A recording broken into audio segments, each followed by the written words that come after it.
Hello everyone, how are you all doing? If you'd like to use OCD Recovery's coaching services, please reach out to Phil at ocdrecovery.com and he'll get back to you as quick as he can. So yeah, today guys, I wanted to speak about the fact that I'm back essentially in the place that I was before OCD set in, right? And I honestly thought I would never be in this position, right? When I first started with HOCD, as you know, which was my main theme, if you don't know already by now, I thought, my life is never going to go back to how I want it to be, right? And you got to think like, when I was 18, up to that point, you hit puberty and whatever. I was a bit of a Jack the lad, loved girls and going out and all that sort of stuff.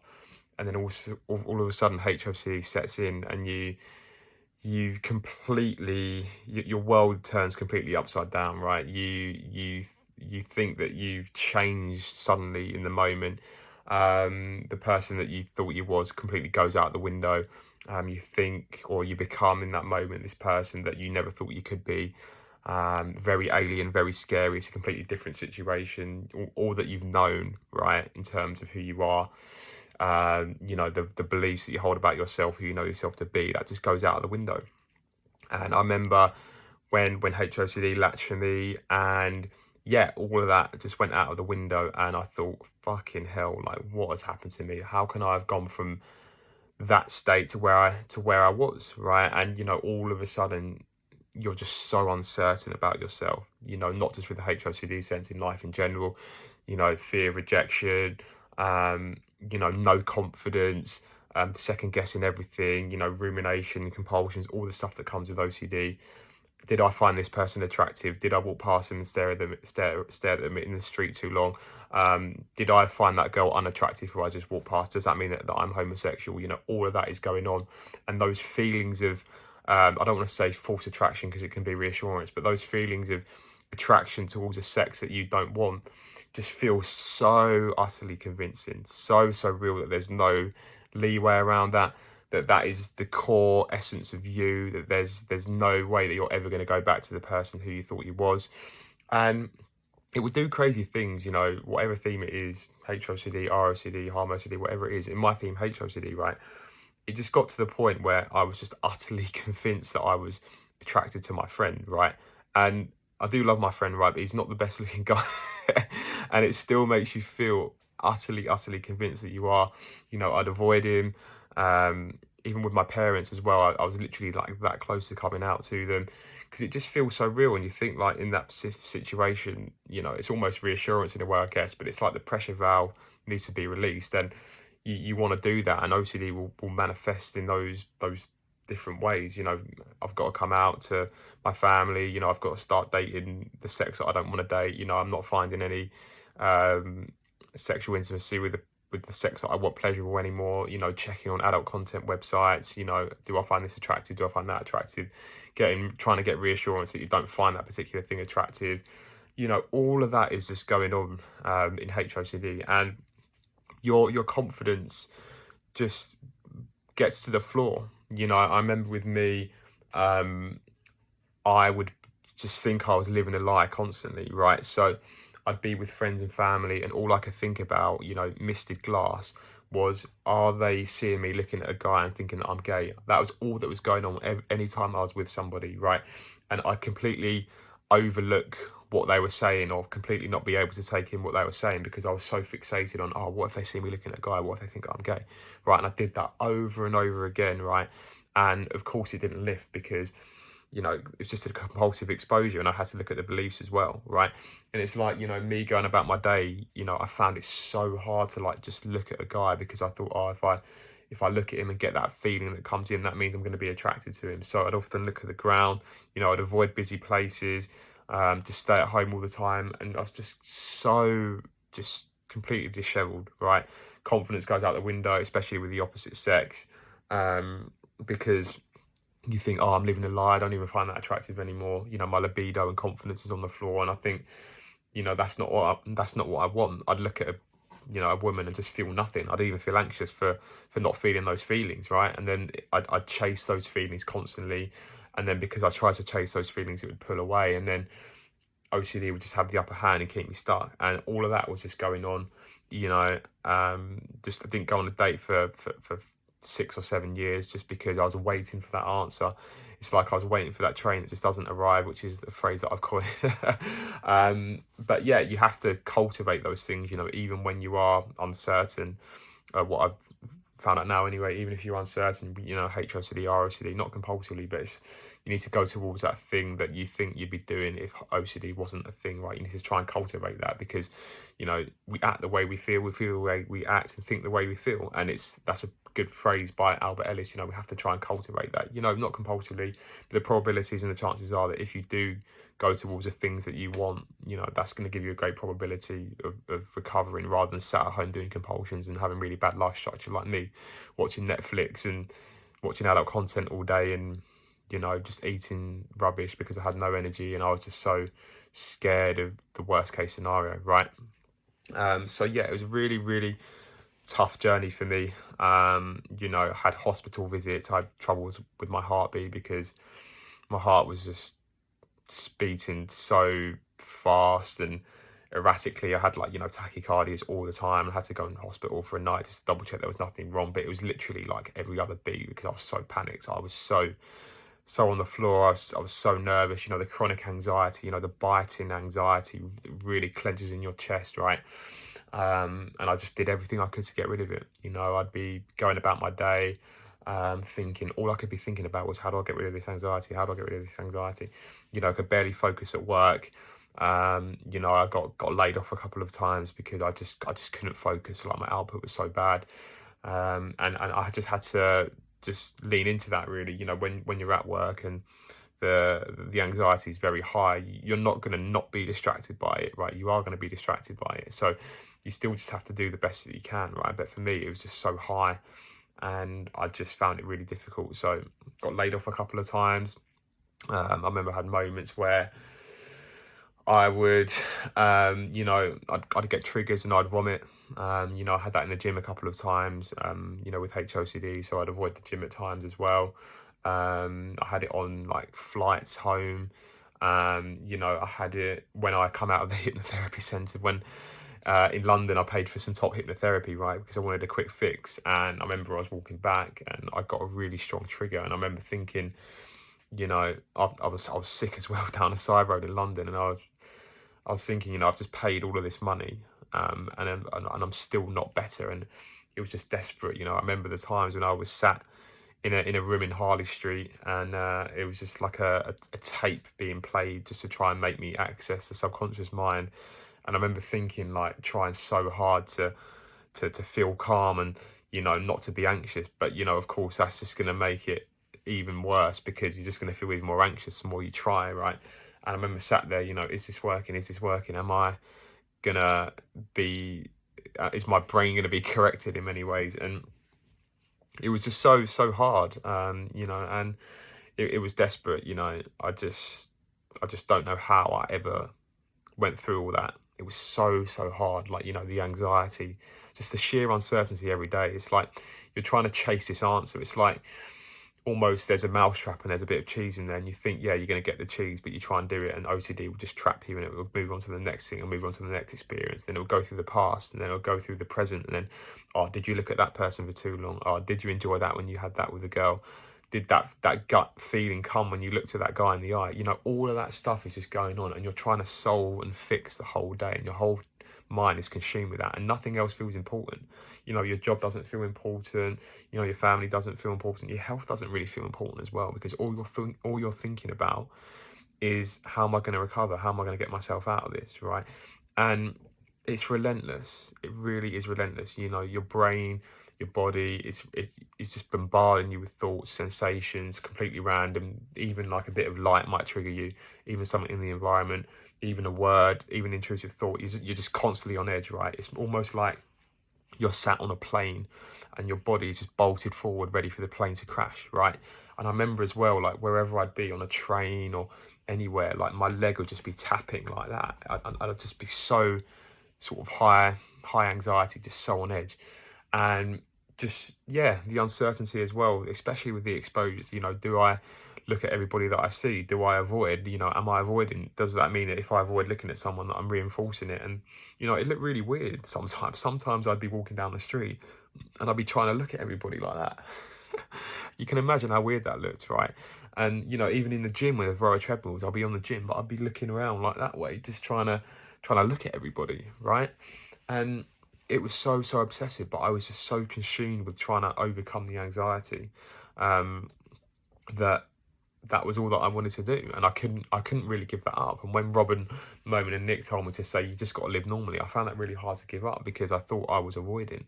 And even sometimes as well, I'd be driving in the car, right, with HOCD obviously, and I'd be trying to look at everybody on the pavement even whilst I was driving. So I was completely overlooking like my own safety and other people's safety in front of me at times because I was so concerned with doing an exposure and recovering, right? And that is what it does. It makes it feel so real and convincing that you have to do this particular thing, otherwise you're not going to recover. And because it's almost OCD is like your master and you're trying to obey it and serve it in every way possible, and there's no way that you can relent from that because of the fear element, right? And yeah, that is what OCD can be like. I never thought I'd recover. Never thought I'd recover. It was so hopeless. I tried everything, as I said, hypnotherapy, CBT. I'm not knocking CBT, but sometimes, in most cases, it's not enough for OCD. Just all of the little things I tried to do as well. So I remember sometimes when I felt anxious, I tried to like distract myself. I'd imagine like a ball of energy and I'd try and focus my mind on that. The CBD oils and all the tapes that I'd listen to, access the subconscious mind, stay calm, all of those things that I tried, and it just left me feeling so hopeless. Ebooks as well. I remember I bought an ebook saying OCD gone in 7 days, and I remember reading it thinking, yeah, this is going to recover, but it was just mainly thoughts, just wishy-washy bits of information that had no real depth. And yeah, it was really tough. Really bad health as well. I had really bad health troubles as well, not only with the heart but also with gut issues as well. So I remember I'd be eating sometimes and I'd get a fear trigger whilst I was eating, and that gave me like the worst, like cramps, bloating, really bad digestive issues, zero libido as well, no vitality, no virility, nothing like that at all. And yeah, all the other things as well, like the no sleep. I was so concerned with sleeping, because I thought if I slept well, then that would leave me feeling less triggered the next day. And also with HOCD and REM sleep with testosterone production, I thought, oh, if I slept better, I'd have more of that. But yeah, super compulsive, just put so much pressure on me to sleep. And I remember I'd just be walking around and I'd just feel like an absolute zombie, no energy, constant stomach cramps, tightness in my chest, just so unconfident, scared to say the wrong words to other people, a bit of a nice guy, trying to agree with everybody and not rock the boat, just being led by others as well, not making decisions for myself. It gets to a point where I'd be in the supermarket and I just couldn't even think to my head like what to get for dinner, right? I was at university and I couldn't even think what to buy. So I'd leave the supermarket and I'd forget like half the stuff that I came for, because in the moment I was so concerned with being triggered in the supermarket, maybe looking at somebody down the aisle from me or anything like that. And I just completely be so consumed in that I would forget what I would do, and I'd just forget everything, and it was just so difficult, so difficult. And when you go through OCD as well, it's almost like you're really paranoid as well, because you think that everybody knows those things about you, and you think that you're coming off in the way that you don't want to come off because you're so fixated on that. So for me, I was so concerned with coming off as being feminine or homosexual, right? So I just didn't really get to connect with people. I'd wear like black clothing all the time. I'd try and speak with a deep voice. I would try and act in this particular way, and it was just so.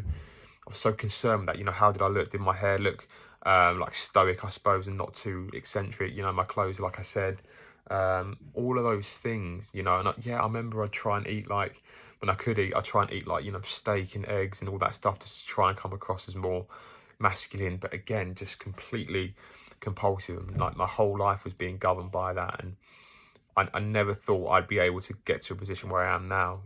I thought I'd be stuck forever. I thought I was gay, right? And I thought I had to I was going to have to leave that life behind, that I had before.